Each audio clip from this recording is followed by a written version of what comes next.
Voting in the world's biggest festival of democracy is on its last leg. Over 400 seats have already voted, 59 seats today, 59 seats on May 19th, and then we are really done.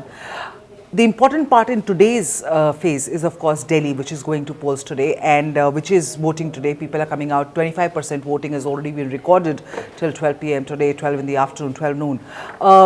However, one thing is very clear, that Delhi is sort of like a bellwether seat. 2014, it was a clean sweep for BJP 7 on 7. And so we had, of course, the NDA government at the center led by the BJP. I'm joined by Sidharth Mishra, who's a very senior journalist and a very close observer of Delhi politics over the last several years.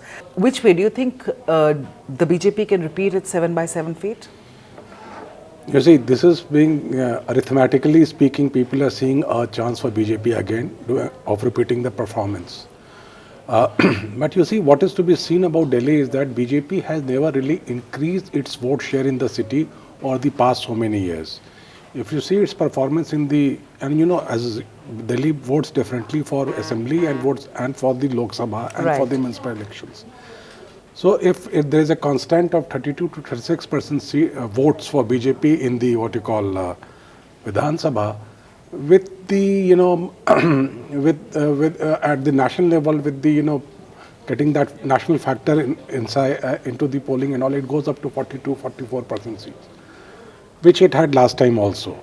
So now, number one, do we have that kind of a strong wave here in Delhi today? That crucial 8% to 9% votes which were there last year in the name of Mr. Narendra Modi. Right. Is it there this year or not? That's the biggest question. If you speak to the people on the ground, they say there is no wave. That's what is being said. But then people also say that there is an undercurrent, which is not to be seen.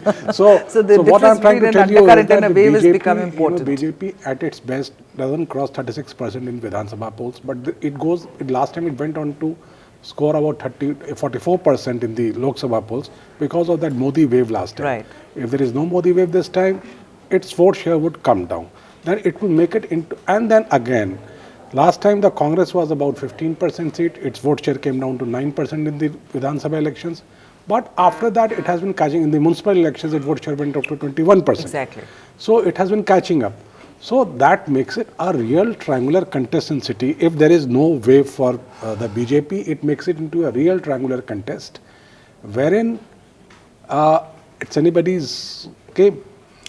Sheila Dikshit's return and to active electoral politics, how much of an impact do you think that's going to have as far as the Congress's revival in Delhi is concerned? You see, Congress had been on a revival mode in the city. And Congress had been, in fact, her predecessor Ajay Makan had been talking during his tenure that, this is what we delivered in the 15 years that we were in Delhi here. And his main adversary, unfortunately in Delhi, the Delhi BJP unit is a dead unit today. Every candidate is fighting his own elections. And if you see last 3, 4, 5 years in Delhi, it has been the Congress party which has played real adversary to the Aam Aadmi Party government in Delhi. Right. So, and Delhi BJP has not been really been, they were there in the assembly with 3 MLAs here and there, but, actual on the protest on the street, block-wise protest, constituency-wise protest, that has been done by the Congress party pretty effectively by Ajay Makan. And Ajay Makan would always talk that when we were in government, we delivered this to you. Now somebody who was heading the government is leading the poll campaign today. And she continues to command, and people have started remembering her government. Exactly, the 15 years were... 15 years, people have started remembering her. And 5 years down, and Aam Aadmi Party came to power talking about corruption in Sheila Dikshit government and CWG and Manmohan Singh government.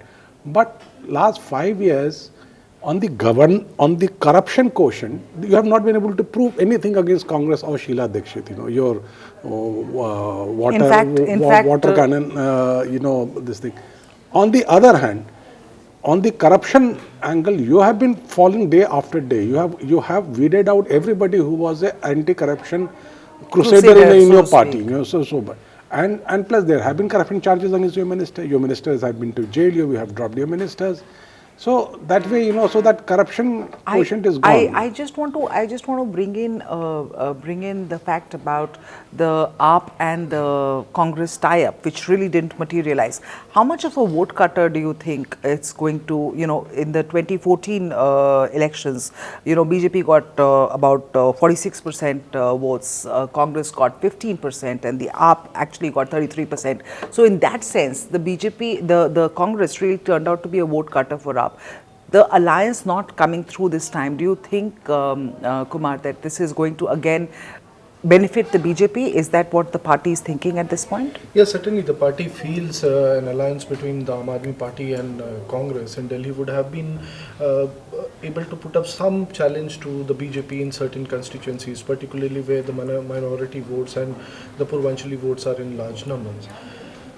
Having said that, as Sidharth was also pointing out, that Congress in Delhi is different from what Congress is in Bihar or Congress is in UP. So people have this distant memory of Sheila Dikshit as Chief Minister. So if you travel to Bihar or UP, people won't remember Jagannath Mishra or Kamalapati Tripathi or Narayan Dutt Tiwari as such. But they have the generation which has grown up in Delhi has seen Sheila Dikshit as Chief Minister, and they draw a parallel between him and the current Chief Minister. So, and remember, both these parties compete for a certain segment of votes. So, if Aam Aadmi Party is getting larger share of vote, then Congress is getting down. If Congress is getting larger number of votes, then Aam Aadmi Party is getting down.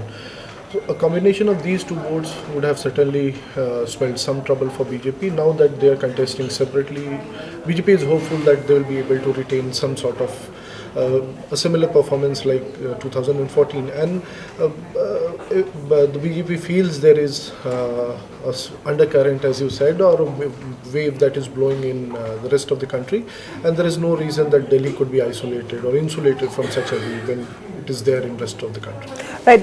So what do you think is going to be the impact of the results of these elections? I mean, which way it's going? We are not clairvoyant, we can't predict really. Add something to, on why alliance did not happen. Yeah. You see, Rahul Gandhi's Congress party has largely been it has not been really been jockeying for alliances where it has some presence. And if you wanted an indicator, Madhya Pradesh, Chhattisgarh, Rajasthan, where it refused to enter into an alliance with Samajwadi Party or BSP. So I think in case of Delhi, it was not a different or a distinct strategy which they adopted, because since there was no alliances, and so one could have taken a clue from there. Number one. Number two, you see, Aam Aadmi Party is a party of very disparate groups coming together, and their leader alone cannot pass a whip and get the things done. They do not have that party discipline within them.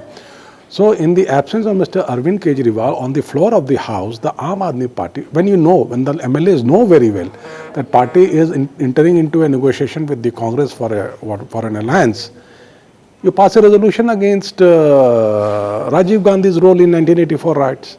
So, what if alliance was there and you were not able to get, you see, MLAs like Jarnail Singh, Somnath Bharti, others, who have been vehemently anti-Congress in all their politics and everything. And they joined this Aam Aadmi Party umbrella because to give a very, very sharp, position to their anti-Congressism of their politics. How did you expect them to come and, if there was an alliance, how they would have supported the alliance? So even in the case of alliance happening, would Aam Aadmi Party MLAs not, spoil the broth? That was the question before the Congress party. So they were, so probably that is why and especially, and what really proved to be the, the last straw was the resolution which was passed against Rajiv Gandhi in Delhi Assembly, Exactly. So after that, I think it was a given that this is not going to happen. Although both sides did try very hard. You see, Mr. Kejriwal tried very hard, but the Congress all along played along. It did not want to give an impression that it does not want to go into an alliance with anti-BJP forces. But I think Congress at no point of time ever. Who would negotiate? Not PC Chako. If there has to be an alliance in Delhi, it has to be with Sheila Dikshit or with Rahul Gandhi. There cannot be an As Mr. Kejriwal in the Huff said that this thing, that negotiations cannot be on Twitter. So Mr. Rahul Gandhi was, doing negotiation, tweeting, and Mrs. Dixit was nowhere in the scene. So a PC Chako cannot be the mediator for the alliance. These sort of talks. So you're saying that the Congress really never was in mood to ally with the Congress, with the AAP, but did not want to give that impression. Absolutely. To people Absolutely. because of this whole anti-BJP. Because there was a whole lot of people who were pitching in for Kejriwal, including Sharad Pawar. Including Sharad Pawar and everybody. So so they did not want to give that impression. Number one. And Mr. Kejriwal did a whole lot of things. He rushed to Pondicherry in support of Congress Chief Minister there against Kiran Bedi, and all that he did. He did his best too. The desperation was on his end rather than on Congress party's end. Because you see, already people are walking over from Aam Aadmi Party, MLAs are walking over to BJP, and there is a thing that if this does not happen, if Mr. Kejriwal puts up a very poor performance in the Lok Sabha election, his government might fall in Delhi. Right. BJP might engineer. It's easier for Congress to survive without power than for Mr. Kejriwal. For Mr. Kejriwal. And Congress has nothing. Limited really to one state now, and the implications thereof. Because Absolutely. 2020, I mean that's one of the reasons. February, March is the election. Yeah, is the Delhi Assembly election. The results of these Lok Sabha elections, what kind of an impact do you think that they might have on the 2020 Assembly elections? Just what Mr. Mishra said, if Aam Aadmi Party is going to lose badly, or if they lose all 7 seats, then it will be difficult for Mr. Kejriwal to run his government from here till 2020, February, March 2020. And it will be also difficult for him to keep his flock together, because then these MLAs who won the last election in the name of anti-Congressism or anti-corruption, they will be looking for other safe places from where they can get elected. So in that situation, it will be very difficult for him to run a campaign. If BJP loses here, then obviously they will have to look for a new face, because they tried with Manoj Tiwari as the Purvanchali face of Delhi BJP, but he certainly has not taken off in a sense. He's not been that visible, and that Delhi BJP was to be a very vibrant unit of Madan Lal Khurana, Sahab Singh Verma, Kedarnath Sahni, and Vijay Kumar Malhotra, Harshvardhan, Vijay Goyal, all this, but that vibrancy is not there in Delhi BJP today. What do you think is, what do you think is going to happen come 2020? The implications for the results of 2019 and its impact on 2020. You see, Congress, while taking decision, also had at the back of its mind 2020 elections. Because if there is anti-incumbency against Mr. Kejriwal's government, why should he take it on its head? Something, which happened in Uttar Pradesh elections, in the assembly elections, there was anti-incumbency against Mr. Akhilesh Yadav's party, and you joined hands and you ended up losing more seats than you would have lost otherwise. Right. So why take somebody else's anti-incumbency on your head? Number one. Number two, Congress in this election, I must tell you one thing. Everybody fights, no congressman would say this, no congress leader would say this, that if they win a seat or 2 seats, it's a bonus for them. But what they are fighting today is for the space, number 2 space, as main rival to BJP in the city.